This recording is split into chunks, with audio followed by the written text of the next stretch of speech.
মাতৃভূমি ইরানকে রক্ষায় নিজেদের জীবন দিতে 2,40,00,000 ইরানি নাম নিবন্ধন করেছেন। দেশটির নতুন সর্বোচ্চ নেতা আয়াতুল্লাহ মুস্তফা খামিনির এক আহ্বানে সাড়া দিয়ে এখন পর্যন্ত 2,40,00,000-এরও বেশি মানুষ জান ফিদা ফর ইরান প্রচারণায় নিজেদের নাম নিবন্ধন করেছেন।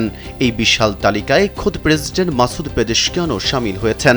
শহীদ নেতা আয়াতুল্লাহ আলী খামিনির শাহাদাতের 40তম দিবস উপলক্ষে দেওয়া বার্তায় মোস্তফা খামিনি স্পষ্ট করেন যে যুক্তরাষ্ট্রের সঙ্গে সাময়িক যুদ্ধবিরতি বা আলোচনার অর্থ এই নয় যে জনগণ ময়দান ছেড়ে যাবে, বরং আলোচনার টেবিলে ইরানের হাত শক্তিশালী করতে রাজপথ ও মসজিদে জনগণের উপস্থিতি এখন আরও বেশি জরুরি।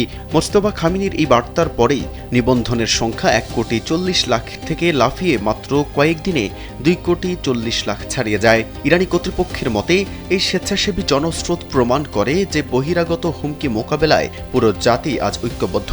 এই জানফিদা প্রচারণা মূলত যুক্তরাষ্ট্র ও ইসরায়েলের বিরুদ্ধে সম্ভাব্য স্থলযুদ্ধে সরাসরি অংশ নিতে আগ্রহী স্বেচ্ছাসেবকদের একটি প্ল্যাটফর্ম।